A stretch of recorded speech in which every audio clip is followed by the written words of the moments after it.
We know that you're busy. Your time is precious, and so we'll get right into it. All right. Yeah, getting right into it. We got a pretty brief agenda today.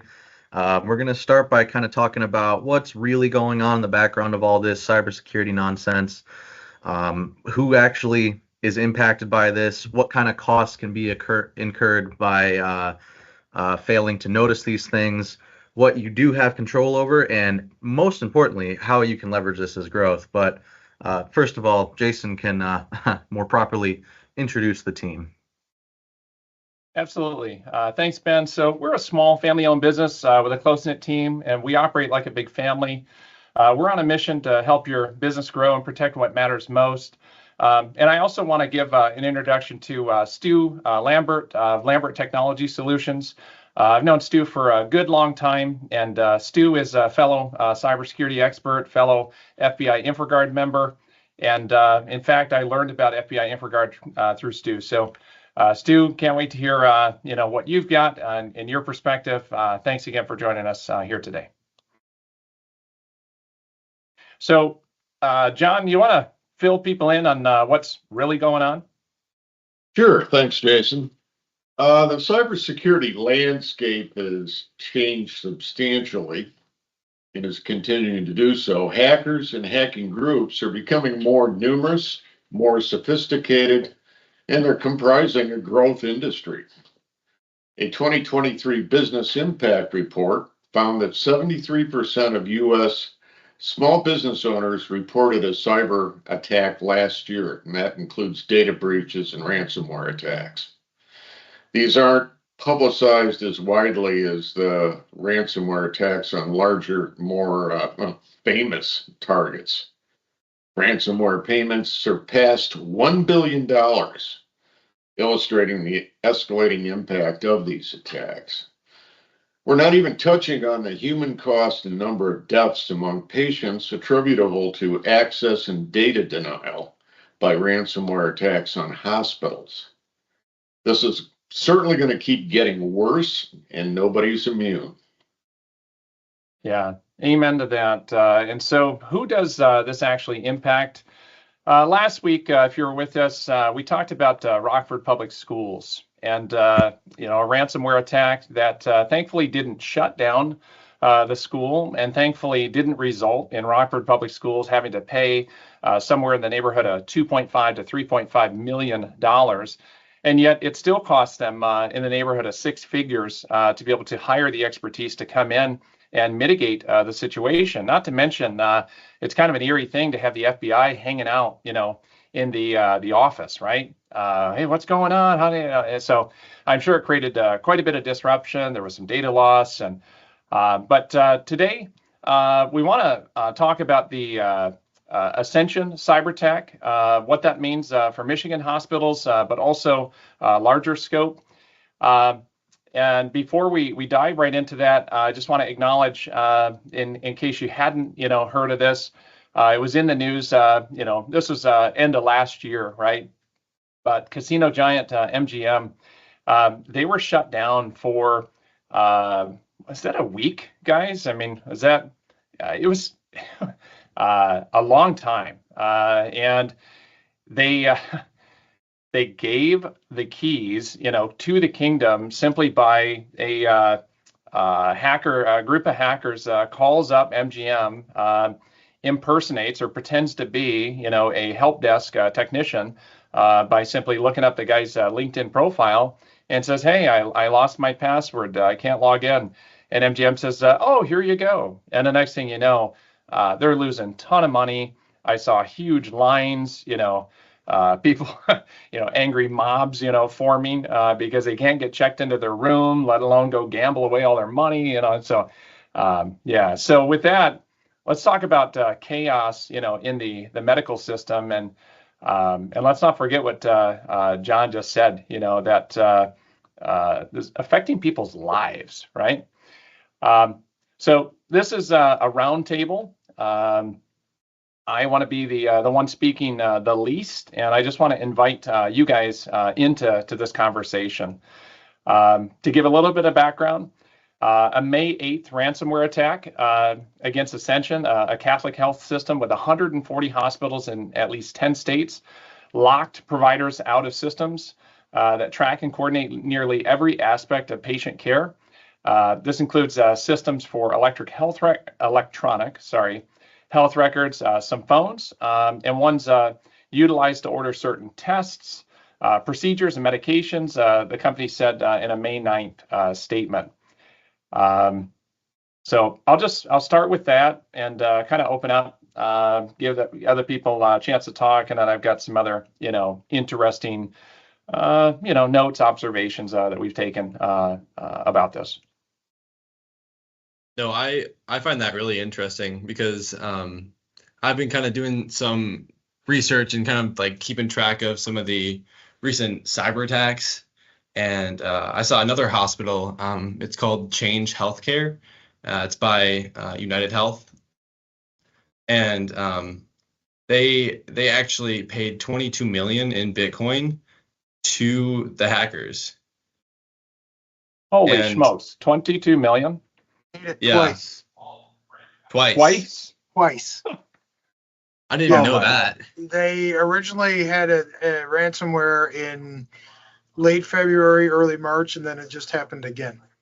Oh my word. Oh, Yeah, my Change Health goodness. was actually the online pharmacy for UHC. And so it actually affected pharmacies across the country, from military bases to regular mom and pop pharmacies. They couldn't fill any prescriptions. Ugh. Wow. Here I thought things were rough when I've got two boys that are type 1 diabetics, and there was a period of time we could not get insulin. Couldn't get insulin. They oh, sorry, we can't fill that. Our systems are down. Like, when's it going to be back up? It was about a 2-week period that we were impacted personally at home, but 22 million twice. Yeah, Yeah, well, it's about as bad as Lurie Children's in Chicago. They were down for about 5 weeks. And I have a friend that happened the end of January, beginning of February. And I have a friend who took his son to the doctor at the end of March, and they couldn't access his medical records. Still, Wow. yeah, they were on pen and paper for like 5 weeks. Wow. So Yeah, it's that all was- real world. Yeah. That reminds me, I noted in an article, well, just NPR yesterday. I mean, it's a long article, but one snippet was clinicians say hospitals had relied on slapdash workarounds using handwritten notes, faxes, sticky notes, and basic computer spreadsheets, many devised on the fly by doctors and nurses to care for patients. It even went on so far as to say that these healthcare professionals are concerned about maintaining their professional license. Like, this is serious stuff, real serious stuff. Yeah, and I think that, just going back to Change a minute, they're targeting hospitals because they do pay, as they've seen. Like, some of the other ones don't pay, but like, for example, like I don't think Rockford paid the ransom, but I mean, hospitals are way more likely to pay whatever they get asked. Wow. Yeah, the consequences for not paying in those situations is certainly far too high to simply ignore it and hope that someone can bail you out of the situation. It's going more from a financial proposition to a life and death proposition at this point. Yeah. So I'm curious, has anyone seen and or heard or run across how, I mean, obviously 22 million, twice, that speaks for itself. But how about how this has affected people's lives on that? So. Well, I'm assuming it was very similar to your sons and their insulin. Mhm. They were, during the initial change, they were talking about the pharmacy at I want to say Camp Lejeune, or the one that's out in California. They couldn't issue any prescriptions. So imagine all the vets, all the military families that couldn't get their insulin or anything like that as well. So that certainly has life-changing aspects to it. Yeah, I read about this one. An Ascension Hospital emergency room doctor in Detroit, Michigan, said a man on the city's east side was given a dangerous narcotic intended for another patient because of a paperwork mix-up. As a result, the patient's breathing slowed to the point that he had to be put on a ventilator. We intubated him and we sent him to the ICU because he got the wrong medication.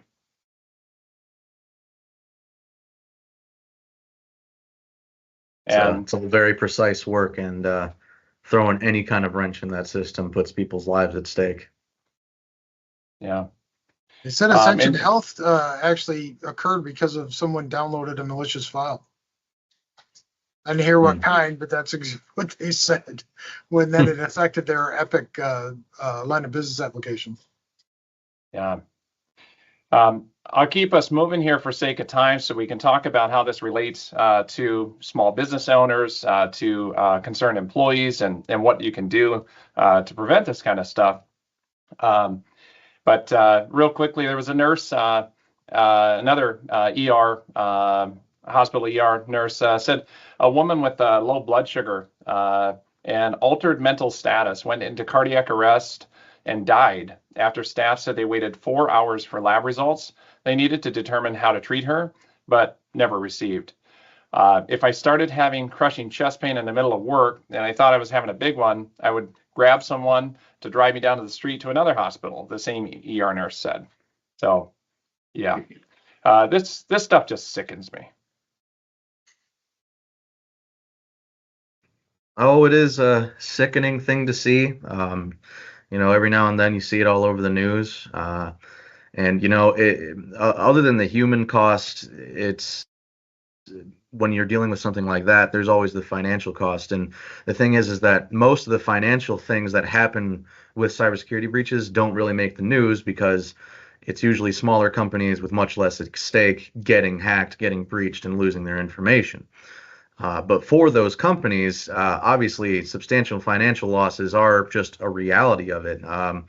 We've got a little phrase that it's like you're not too small to be hacked. You're too small to make the news. If another small business completely shuts down because they have a cybersecurity breach, who cares? Other than the people that live in your community, seeing that there's a new office space out for rent. Other than that, reputational damage, your company can feel the effects of that long term, not only through your customers, but through your prospective employees when you're trying to grow. If you are known for having your data breached and losing the information of your customers' employees, I'm going to be much less likely to, find out or fill out a piece of paper with my Social Security card and banking information on it.